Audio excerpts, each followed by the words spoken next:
Et maintenant, des papis du doom qui ne comptent pas leur point retraite. Bien avant la vache folle, Saint Vitus a inventé le métal épileptique.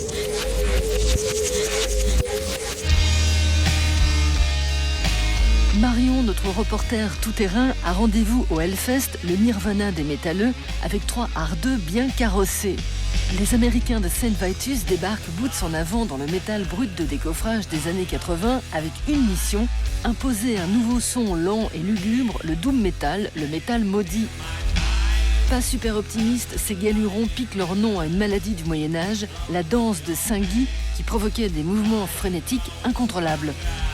Ok les amis, ça se danse comment votre truc? Comment on danse sur le doom? Comme ça. C'est ce que font nos fans. Je danse pas à moins qu'on me file à boire ou autre chose. Ouais, faut vraiment qu'on soit déchiré pour danser.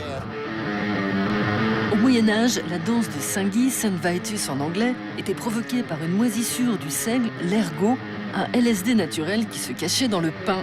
Les paysans voyaient des villages entiers pris de convulsions, bientôt qualifiés de démoniaques. Forcément, pour ces métalleux réputés incontrôlables sur scène, cette transe du passé avait tout pour séduire.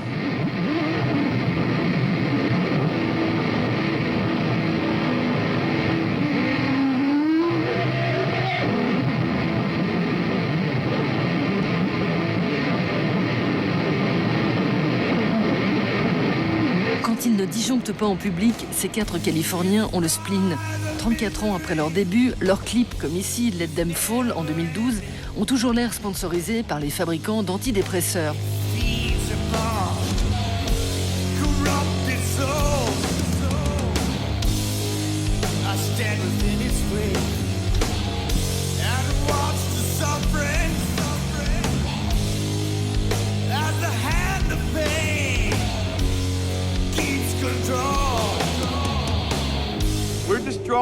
On aime la musique qui prend aux tripes. Moi, j'ai jamais été attiré par les trucs joyeux. J'aime la musique triste et mélancolique. Parfois, on est attiré par le côté obscur et j'ai ça dans le sang. Avant, quand j'écrivais les albums de Saint Vitus, j'étais tout le temps triste et énervé. Maintenant, je suis marié et heureux. Je me demandais comment trouver l'inspiration pour le nouvel album. Alors j'ai fumé plein d'herbes.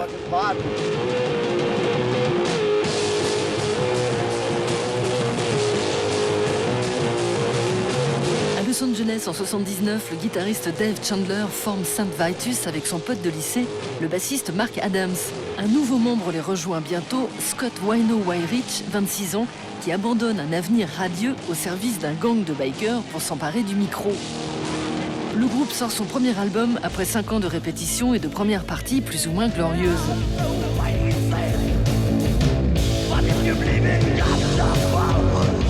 Alors au complet, le crew invente un nouveau métal macabre au tempo ralenti, le doom. Un pari pas gagné d'avance, en plein règne du punk en Amérique, leurs idoles sont les dieux du métal anglais des 70s, les terrifiants Black Sabbath d'Ozzy Osbourne. J'ai toujours été du genre à dire « Je vais être une rockstar ». C'est ça que j'ai toujours voulu être. Je suis une putain d'épave en public et je fais marrer tout le monde. Je m'effondre où on veut que je m'effondre. Pendant notre carrière, on a galéré pendant des années. Quand tu galères autant, c'est comme pour tout le monde. Si t'as un couple avec des problèmes d'argent, ça crée des tensions. On est comme l'huile et le vinaigre. Il est glissant et je pue. Mais ensemble, on vaut de l'or. Les voix du métal sont impénétrables. En 83, les Saint Vitus sont approchés par le label des Black Flag, les fondateurs du punk hardcore américain. Ni une ni deux, les voilà embarqués dans une tournée en compagnie de leur chanteur Henry Rollins.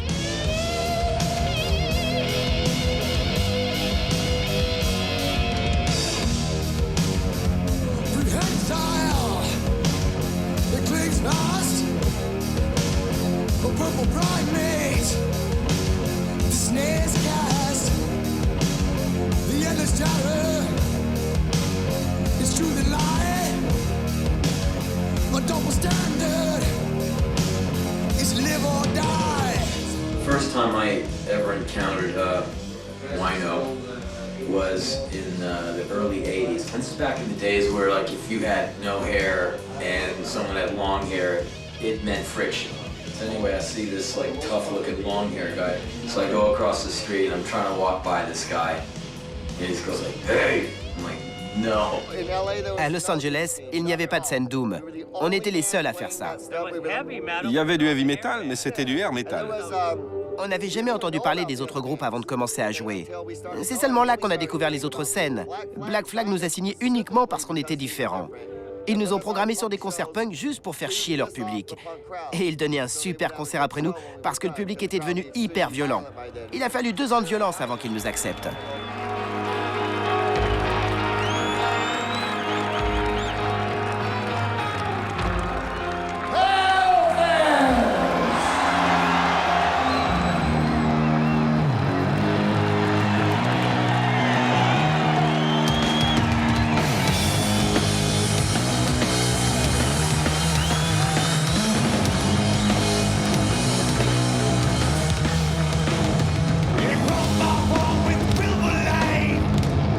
En 2012, les Papy Doom ont survécu à toutes les modes. Mais quand même, après autant d'années à chanter le désespoir, on n'a pas trop le cafard?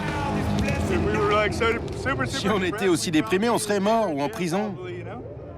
Ah, moi, je serais en prison. Pourquoi? Si j'étais super déprimé et que je faisais remonter à la surface tous mes sentiments tristes du passé, j'aurais sûrement fait un massacre avant de me flinguer. Moi, je déteste qu'on fasse du mal aux animaux. Je peux pas piffrer ça. J'aime pas trop qu'on fasse non plus du mal aux gens, en général. Ça va peut-être bien se passer, mais si les choses tournaient mal, il y en a quelques-uns que j'emporterais bien avec moi dans la tombe. Qui sait?